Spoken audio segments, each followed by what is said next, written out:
Welcome to Pushing Up Lilies. I'm your host, Julie Mattson.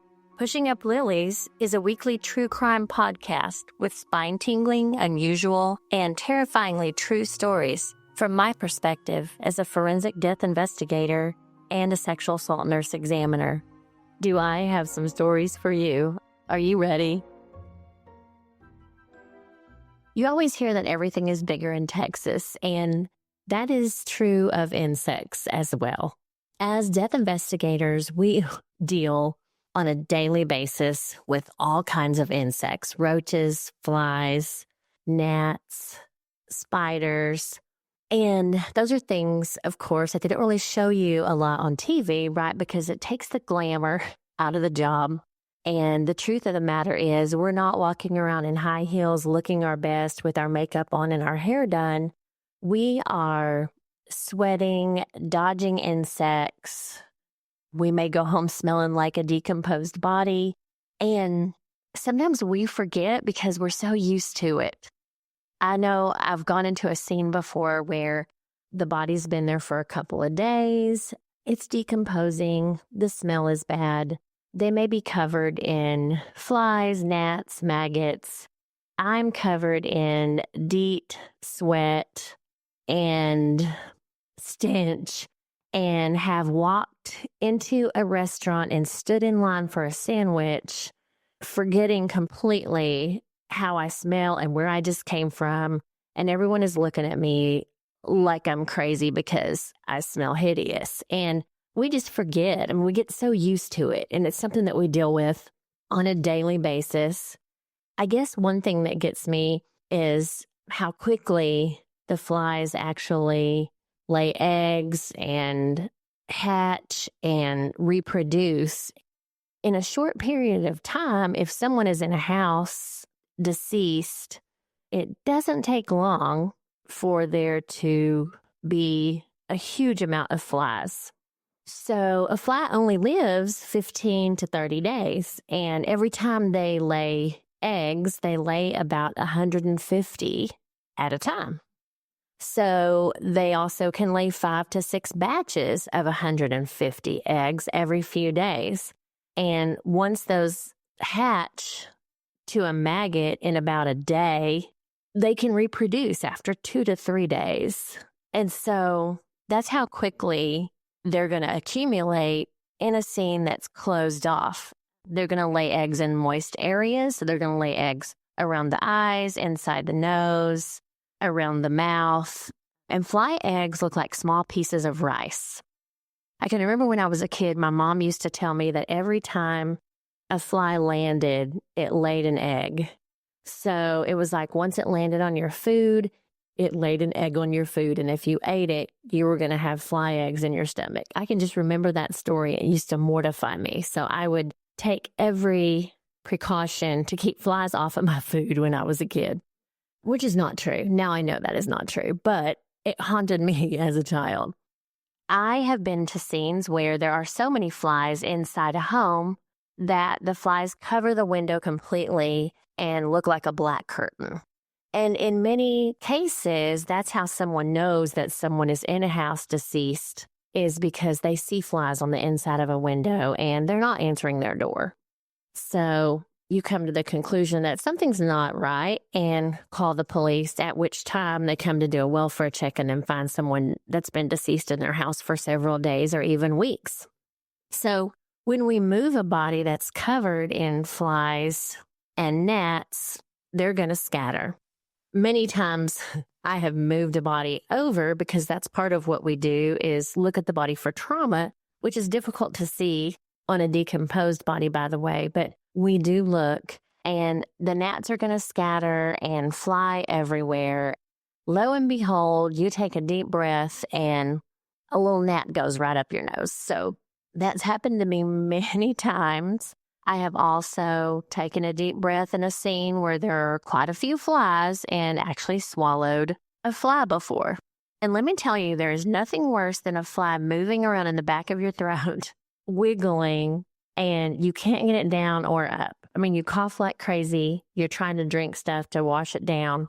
It just stays there, and it's so annoying, and you're like, I'm pretty sure I need antibiotics because this fly has been on a body and is not exactly what I wanted to have for lunch. So these are things that we do deal with on a daily basis. Snakes, many times, we're outside, we're in a field, we're in the woods. People sometimes go in a remote area to commit suicide. And in those cases, we deal with spiders and snakes and sometimes bugs that we don't even recognize. Those are just things that, like I said, they don't ever show you on TV because it would take the glamour out of the job, right? They don't want you to see the investigator sweating because death investigation is exciting and everybody wants to do it. And if you show them that, they're not really going to love the idea as much as they did before. But that's something that we do deal with on a daily basis. And of course, we many times will wear masks and those types of things to prevent snorting the occasional gnat or swallowing flies. But I'm personally claustrophobic, so I don't like wearing masks or having anything cover my face. So I'm the worst about not doing that, which is the reason that I have swallowed flies and snorted gnats. Mosquitoes are another thing that we deal with almost daily. In Texas, sometimes they can be the size of pterodactyls. You feel like they're going to carry you off because they swarm, and of course they love me. I like to wear dark colors, and of course they love dark colors. They'll start biting you on a scene, and it just seems like they're really hard to keep off of you. And we have tried all kinds of things to try and keep from coming home looking like a giant welt, but in a lot of cases, there's just no way to really avoid them. Flies love me. I can remember years ago when my oldest daughter was in the Peace Corps and I went to visit her in Nairobi, and while I was there, got really, really sick. I felt like I had the flu. I was short of breath, coughing, and just felt terrible. I'd only been there for a couple of days, and I was pretty sure that I had come down with something, but I didn't know what. I had been bit by a mosquito when I first got there, but it hadn't really been long enough for me to exhibit symptoms of malaria, but I did go to a doctor. I remember it cost me, I think, $3 to see a doctor in Nairobi, and he did a finger stick and told me to come back in 30 minutes, and lo and behold, I had tested positive for malaria. So that is, I haven't had to deal with some of the diseases that the mosquitoes spread here in Texas, like West Nile. Haven't had to deal with that, thank goodness, but malaria was not pleasant. And especially when you're in a third world country, it's a little scary not feeling well and not knowing what kind of medical care you would receive if you had to go to a clinic or a hospital in an emergency situation. But breathing was difficult. So bugs love me. So I don't know why, but that is something that we will always have to deal with. It certainly doesn't deter us from doing our job, but sometimes it can certainly slow us down, but it doesn't keep us from doing what we need to do.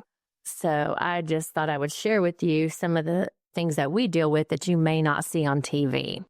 Many times I've stood on an ant pile, not even knowing that I'm standing on one, and felt the burn of ant bites on my feet. Again, part of the job, but not pleasant. So I would appreciate any ideas on how to avoid getting bit or stung. I know that I have tried all kinds of organic things, and it's just hard to get them to stay off of you because there are so many of them, which to us is just another day in the life of a death investigator. Thank you so much for joining me today on Pushing Up Lilies. If you like this podcast and would like to share with others, please do me a quick favor and leave a review on Apple Podcast. This helps to make the podcast more visible to the public. Thanks again for spending your time with me, and be sure to visit me at pushinguplilies.com for merchandise and past episodes.